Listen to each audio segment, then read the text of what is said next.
ಮಾಜಿ ಶಾಸಕರಾದ ಅಶೋಕ್ ರವರೇ, ಎಲ್ಲ ನಮ್ಮ ಬ್ಲಾಕ್ ಕಾಂಗ್ರೆಸ್ನ ಅಧ್ಯಕ್ಷರೇ, ನಮ್ಮ ಅಧಿಕಾರಿಗಳೇ, ಎಲ್ಲ ಸ್ನೇಹಿತರೆ, ಇವತ್ತು ಚನ್ನಪಟ್ಟಣ ತಾಲೂಕಿಗೆ ಒಂದು ಸುವರ್ಣ ಅವಕಾಶ ಇವತ್ತು ಸಿಕ್ಕಿದೆ.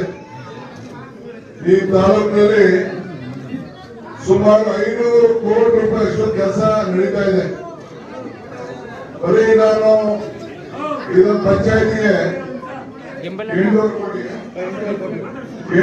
ಕೋಟಿಯಷ್ಟು ಈಗಾಗಲೇ ಕೆಲಸವನ್ನ ತೆಗೆದುಕೊಂಡಿದ್ದೇವೆ. ಇದೊಂದು 20 ವರ್ಷದಿಂದ ಸಮುದಾಯ ಭವನ ನಿಂತೋಗಿತ್ತು. ಎಲ್ಲ ಊರವರೆಲ್ಲ ನೀವೆಲ್ಲ ಸೇರಿ ಮಾತು ಕೊಟ್ಟಿದ್ದೀರಿ ಅಂತ ತಿಳಿಸಿದ್ರು. ಇಡೀ ಊರು ಒಗ್ಗಟ್ಟಿನಿಂದ ಪಕ್ಷ ಭೇದ ಮರೆತು ಡಿ.ಕೆ. ಶಿವಕುಮಾರ್ ಪರವಾಗಿ ನಿಂತ್ಕೊಂಡು ಓಟ್ ಹಾಕ್ತೇವೆ ಅಂತ ಹೇಳಿ ಮಾತು ಕೊಟ್ಟಿದ್ದಾರೆ ಅಂತ ಮಾತು ಕೊಟ್ಟಿದ್ರು. 80 ಅರಸೂರು ಸಮುದಾಯದವರು ಮತ್ತು ಬೇರೆಯವರೆಲ್ಲ ಸೇರಿ 85 ಲಕ್ಷವನ್ನ ಈಗಾಗಲೇ ನಾವು ಇದಕ್ಕೆ ಅಭಿವೃದ್ಧಿಗೋಸ್ಕರ ನಾವು ಈಗಾಗಲೇ ಸೇರಿಸಿದ್ದೇವೆ.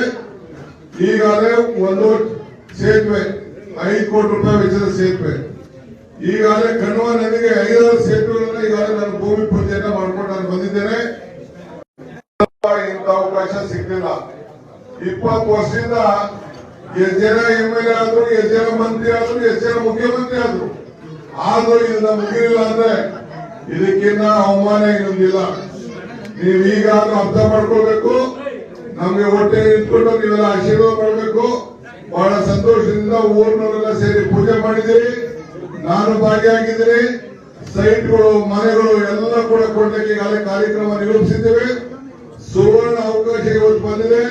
ಅಕ್ಕಪಕ್ಕದ ವ್ಯವಸ್ಥೆಯಿಂದ ಹಿಡಿದು ಎಲ್ಲ ಕೆಲಸವನ್ನು ನಾವು ಮಾಡ್ತೇವೆ. ನಿಮ್ಮ ಆಶೀರ್ವಾದ ನಮಗೆ ಸದಾ ಇರಲಿ ಅಂತೇಳಿ ಪ್ರಾರ್ಥಿಸಿ ನಿಮ್ಮೆಲ್ಲ ಶುಭ ಹಾರೈಸಿ ಮಾಡಿ ಎಲ್ಲರೂ ಸೇರಿ ಒಗ್ಗಟ್ಟಿನಿಂದ ಈ ಊರಿನ ಮಹಾಜನತೆ, ವಿಶೇಷವಾಗಿ ಅರಸೂರು ಸಮುದಾಯಗಳೆಲ್ಲ ಸೇರಿ ಒಗ್ಗಟ್ಟಿನಿಂದ ಆಶೀರ್ವಾದ ಮಾಡಬೇಕು ಅಂತೇಳಿ ನಾನು ಎಲ್ಲ ನನ್ನ ತಾಯಿಂದರಿಗೆ, ಹಿರಿಯರಿಗೆ ನಾನು ಪ್ರಾರ್ಥನೆ ಮಾಡ್ತೇನೆ. ಎಲ್ಲರಿಗೂ ನಮಸ್ಕಾರ. ನಾನು ರಾಮಲಿಂಗಾರೆಡ್ಡಿ ಅವರಿಬ್ಬರು ಸೇರಿ ಇವತ್ತು ಇಂಥ ಪವಿತ್ರವಾದ ಕಾರ್ಯಕ್ರಮದಲ್ಲಿ ಪಾಲ್ಗೊಂಡಿದ್ದೀವಿ. ನಮಸ್ಕಾರ.